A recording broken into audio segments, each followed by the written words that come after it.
I think so too, or it's not 9:29.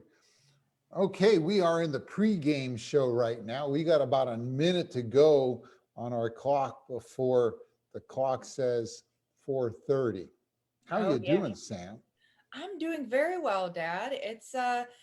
I'm trying to stay inside as much as possible. I went in my car to run an errand and it never got cold in my car. I had it on full blast and my car said 104 the entire time. So, whew, I'm Yeah, glad I'm in here. this is the worst of the worst. Yes. All So, right. Uh is it it is is it 4:30. 4:30? It is It is 4:30. 4:30. We can officially start the weekly Carolina Retirement Planners happy half hour here. Woo! I'm David Shakavage, And I'm Sam Shukavage. and we are partners in Carolina Retirement Planners here in Wilmington, North Carolina. What are you drinking today, Sam? Well, today I'm doing something a little different. I'm drinking a cider. A It is cider. it is so hot outside, and we're getting some work done on our house, so we're staying with Neil's parents up in there. They've kind of like got an isolated guest suite. Uh, so I found this in their fridge, and it seems like the perfect thing for this I day. assume it's a hard cider. Oh yeah, oh yeah. Okay. And I am actually, it's so hot, I decided to break out my Yeti cup, a fantastic device, by the way. If you all don't have one, go get a Yeti cup. It just changed your life. Things stay cold forever. And so I just got iced tea in a Yeti cup today, but I will have something stronger later because I am in a particularly good mood right now. Oh man, why are you in a good mood, Dad? Well, because on Monday, my wife and we bought a cabin in the woods. We Ooh. bought a cabin in the Uwharrie Forest. See, about halfway to the mountains, kind of just south of Asheboro in the zoo, there's a river, the PD River, the Yadkin River. It seems to change names. And there's the Uwharrie River that flows into it. And it's in the middle of the Uwharrie Forest. Across the river from the state forest, there's this little spit of land where there are like 20, 30 houses on private land. You go 6 miles down dirt roads, through forest roads on the national forest land to get to. It takes you 25 minutes to go those 6 miles. It's so rough.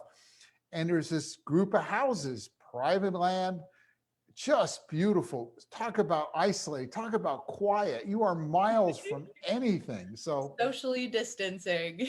well, yeah, I mean, it's a place to go if hurricanes come, but the fishing's really good. The kayaking's really good. It's only about a little over 3 hours away. The trouble with the mountains is a day trip. You go to Asheville, it's 5, 6 hours, white knuckle hours on those highways. This is a pretty, go down 74 basically to Troy and then hang a left. And I'm excited. So we're heading back up there tomorrow for 4 nights. And Oh, very nice, Dad. yeah. Well, I for everybody who's joining us, I see that we've gotten a number of people here.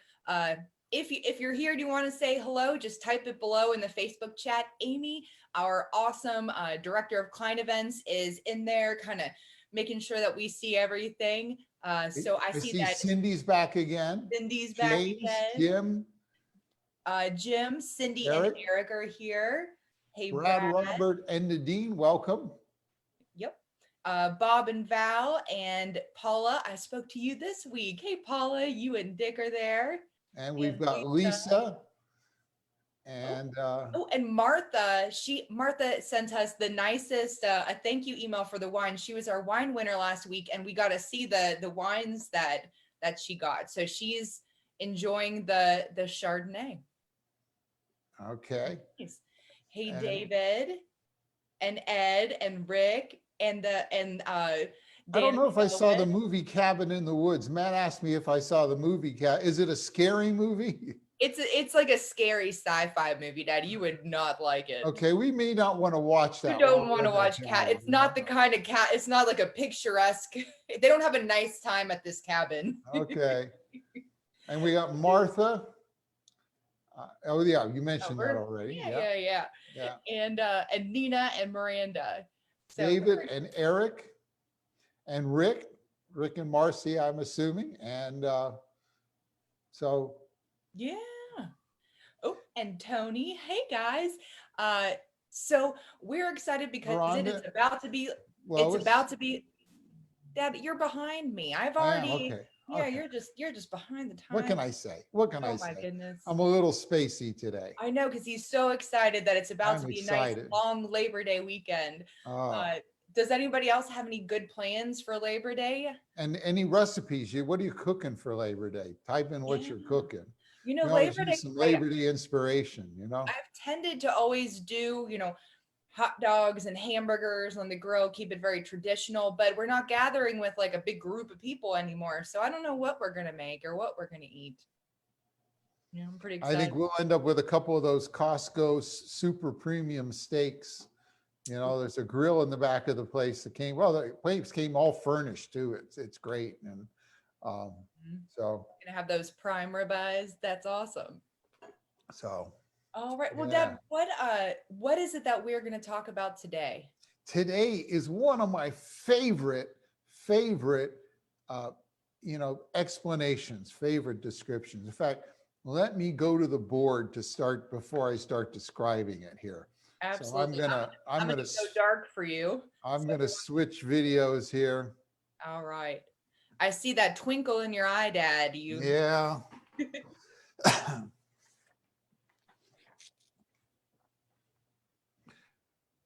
Today, I am going to teach you how to pay the most in taxes. Dad, why would you want to pay the most in taxes? Well, because the reason I need to teach this lesson is that many people, in trying to do what they think logically will mean the least taxes paid, end up paying the most in taxes. Again, it's one of those counterintuitive things. Not only is it counterintuitive, no one tells you this. It's not in the government's interest to get you to pay the least in taxes. And to some extent, it's not in the financial industry's interest either to get you to do the things you need to do. And the difference is astounding. So, let's go and look at this little example. And like many of our examples, we're going to have a fictitious couple in this example. We're going to have his name is George and her name is Gracie, George and Gracie. How about that? And they are both 60 years old. And they're both going to live 30 years till they're 90 years old. And when they both retired, they both had $1 million in their IRA. Now, one of the things about both George and Gracie is, they don't really need this $1 million. They've got plenty of money from their pension and their Social Security and maybe other money. This was money they socked away over the years, and they really want to pass it on to their kids and their grandkids. But they both have way different attitudes about money. Now, two other rules about this money to keep it simple. If the money's taxed, it's always taxed at 22%. That'd be a logical marginal rate. And as it grows, it always grows at 5%. So the rules are simple. 22% is the tax rate, 5% is the growth rate. Now we have George. And George, he hates paying taxes. It's not just writing the check that he hates. He just hates giving money to that pesky government to squander as they will. Although, to be honest, George probably usually uses a word that different than pesky. But anyway, now at 60 years old, he's got this $1 million. And for the next 12 years, he doesn't have to take any money out. He can let it all sit there and grow and not pay any taxes. George, during these 10 years, is a happy camper. And so he takes his $1 million and he let it grow. Now, what happens when George turns 72? Anybody know? 72 is a new magic number this year. And that's the new number where you have to start taking our required minimum distributions, which we affectionately know as RMDs. And so for the next 18 years, he's going to have to pay RMDs. George is not happy about paying those RMDs. Mm-hmm. Now, what happens is each year, when he's got to take so much money out and pay tax on it. And you know, if we know the growth rate's 5% and the tax is 22, we can calculate exactly how much tax he's going to pay on the RMDs that he has to take out. And Sam and I really this year acquired some new software that lets us do some of these calculations that we always kind of knew about, but we couldn't calculate to this degree. And guess what? If we have $1 million growing at 5% and 12 years later, we start taking RMDs out, he will pay $436,998 in RMDs that come out. That's the amount he'll pay. Now, of course, some of that money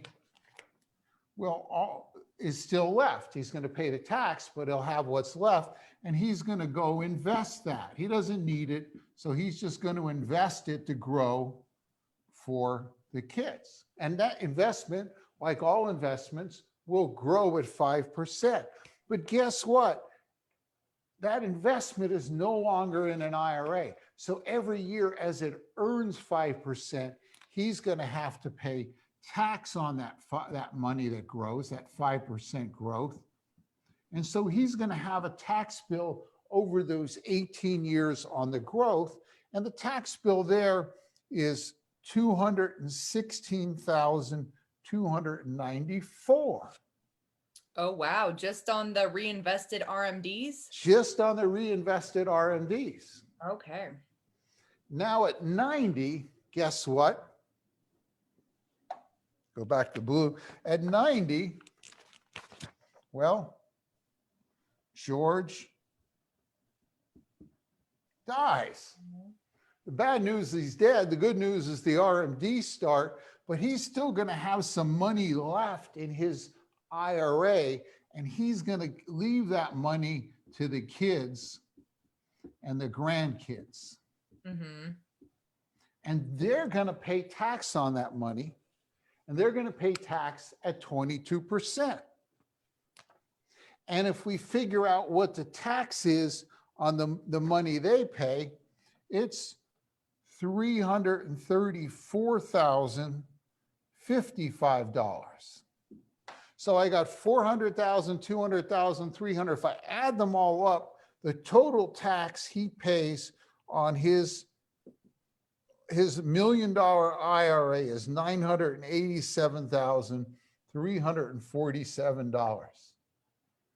I mean, think of that. He started with $1 million, and he's going to end up paying nearly $1 million in taxes on that $1 million over his lifetime and what he leaves to the kids. Wow, that is crazy to see laid out in front of you. It is crazy when you see it.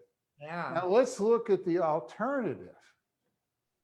Because over here we have Gracie. Gracie says, you know, I'd like to get the taxes out of the way. Let's just get them out of the way. And what Gracie does is she takes her $1 million and she converts it to a Roth IRA. And you can convert an IRA to a Roth at any age. There's no restrictions anymore to these conversions. But the bad news is you have to pay the tax on it. And the tax is 22%. So up front, she's going to have to pay $220,000 in taxes all at once up front. Now, in reality, we might have to spread it over just 2 or 3 or 4 years to keep within tax brackets. But basically, she's going to pay the tax up front. Now that Roth is going to grow tax-free forevermore, and if she can pass it on to her kids and grandkids as tax-free money. So Now, tax-free, so when she goes to spend it, it's also tax-free? it's also tax-free.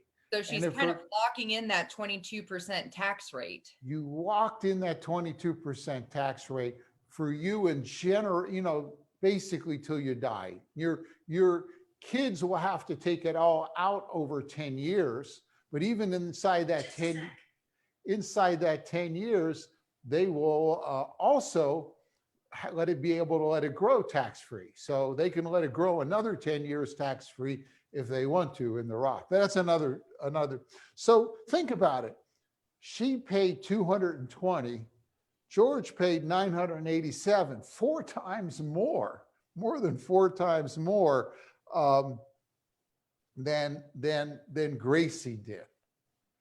So this is now, by the way, do you think in the next 30 years, for some reason, tax rates might go up?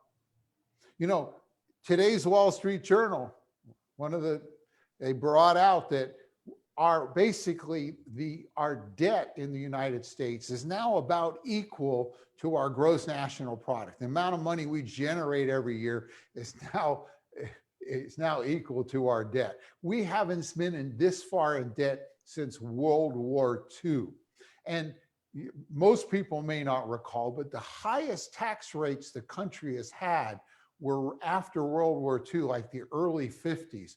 The top marginal rate was like 94%. If you earn more than $100,000 in a year, that extra money was taxed at 94%. One of the stories I often tell in the class is Ronald Reagan was making movies back then. He would never make more than 2 movies a year. He got paid $50,000 a movie. If he made 3, the 50 he made, 94% of it went to the federal government, and probably the rest went to California. So, tax rates very likely may go up to pay for the bill we've acquired, and the bill this last year with COVID is made it so much worse. Well, it's not even the bill that we've acquired. Tax rates are due to go back to their pre-2017 rates. In what year? Starting in 2016. 2020, yeah, 2026. They go back, they all go up. The 22% rate becomes the 25% rate. Mm-hmm. So, and Gracie's money is worth so much more if tax rates go up, because her money's tax-free. If tax rates double, 2 times 0 is still 0. So the important lesson here is, if you have a IRA, 401k, 403b money, you need to have a plan to rescue it, to capture the lowest taxes on it. Whether you plan to leave it to the kids and grandkids, you plan to leave it to your spouse, or you plan to spend it yourself. Most of our clients we do Roth conversions. We got kind of calculators that we can use. If you are watching this and you aren't a client, you'd like to get a copy of this report, there's a lot more tables and things in it than I can go over now, or you'd like to get one for yourself with your own numbers in it, you should get in touch with us, and we can how can they get in touch with us, Sam?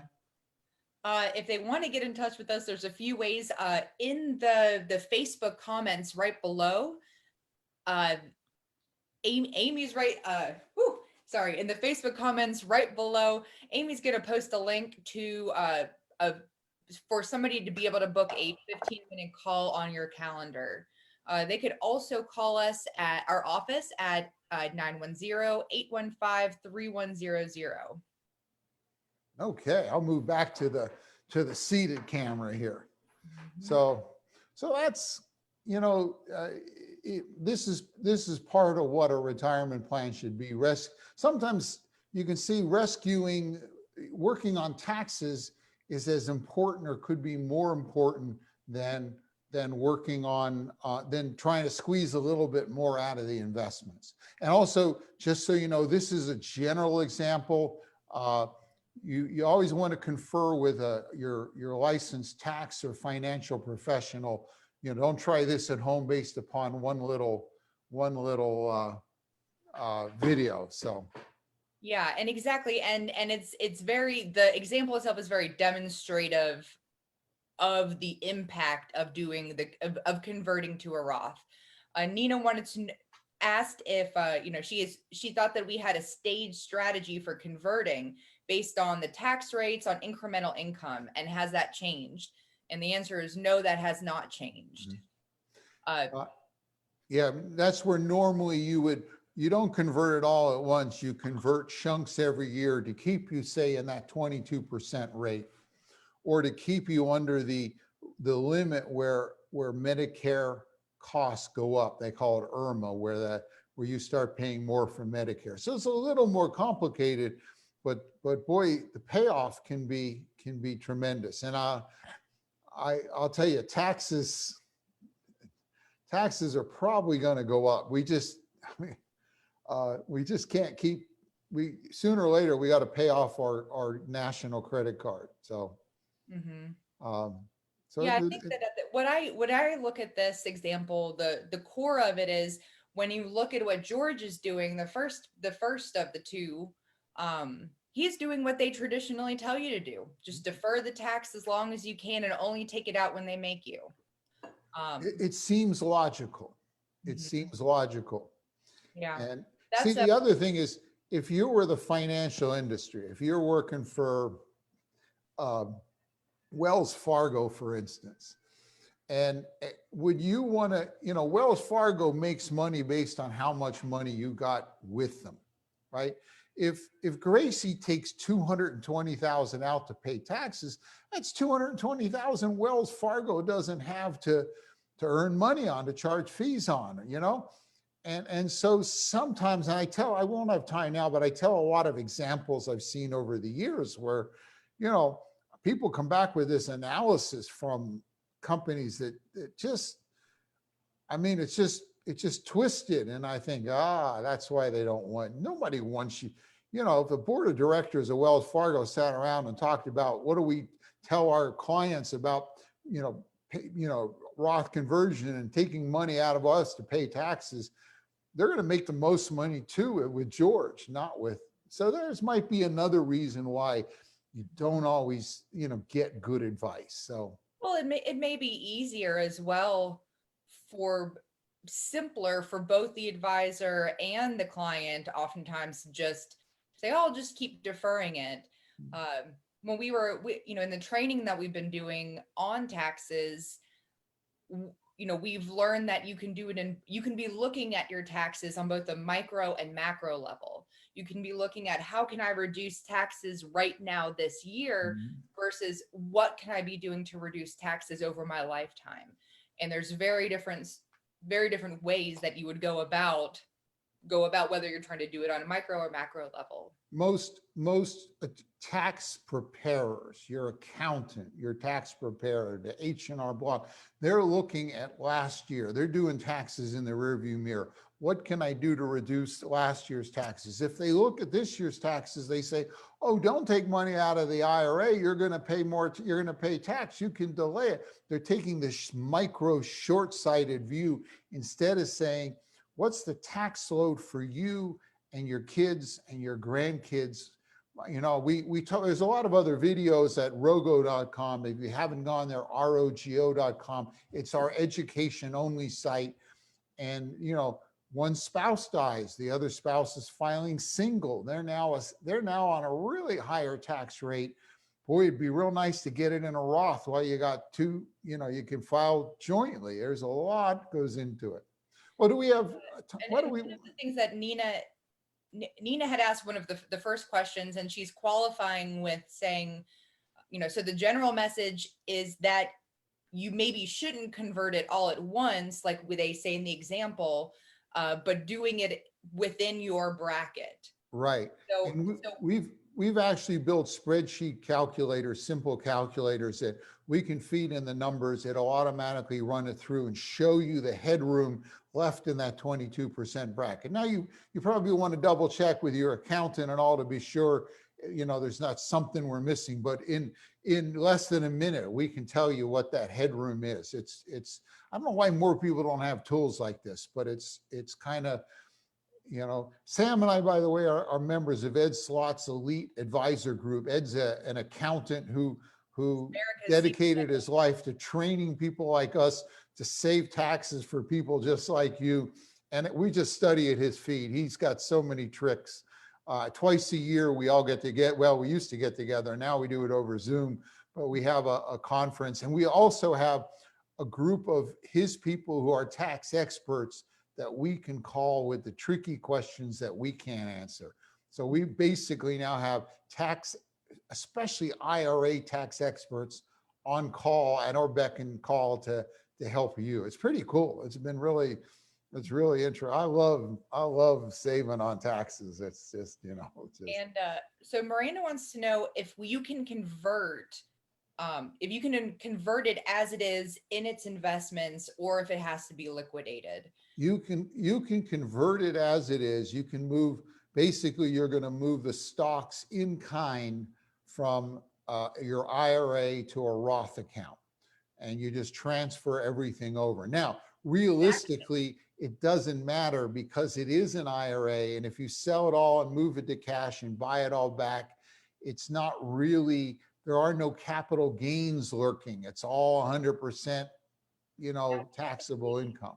Typically, when we do a Roth conversion, we may liquidate it. It depends on how you're trying to calculate it, because the price of a stock can, especially right now, can vary widely day by day. So by the time everything gets transferred over, you think you're converting, 20,000, 100,000, and then it ends up being something more or less if you just do it by the stock. So oftentimes we will liquidate it, move it over so we have a precise amount. And But then if you're trying to save the money on the cost of buying and selling the shares, which is pretty nominal now with most places, you could save a little by just doing a direct transfer. So and Rick wanted to know, at the end of their lives at 90, how much was in George and Gracie's accounts? Does it say how much they pass on? let's see if I can find it here.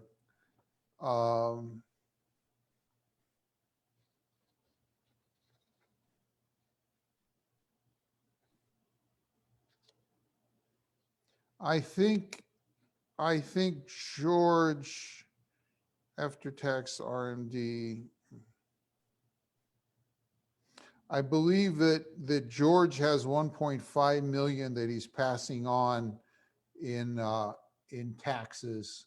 You could take, you could figure at 22% tax, whatever the inheritance is, you can crank that up.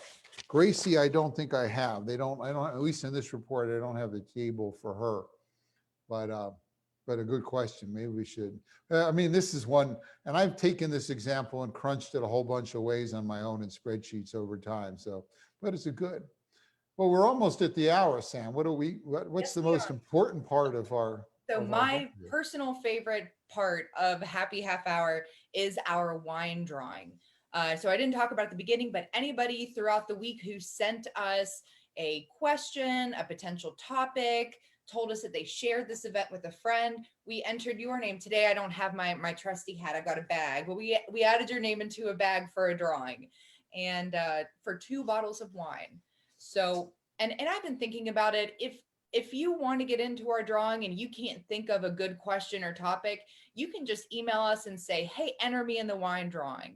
So or if you recommend us, if you send a friend a copy of the link, whether they show up or not, that's another way to get. We always appreciate people sharing us with their friends and neighbors. I forgot to mention at this time, you can always click share and have a watch party, and all your friends will know you're watching it. So it's just nice to, and we see our group growing every week. This is what, our 12th week? This is number Doing this 12. for 12 weeks. I think we're going to do this for a long. This has been fun. I've been enjoying this. So All right. So I've got everybody's names. I've got some new names in my hat this week. drum roll.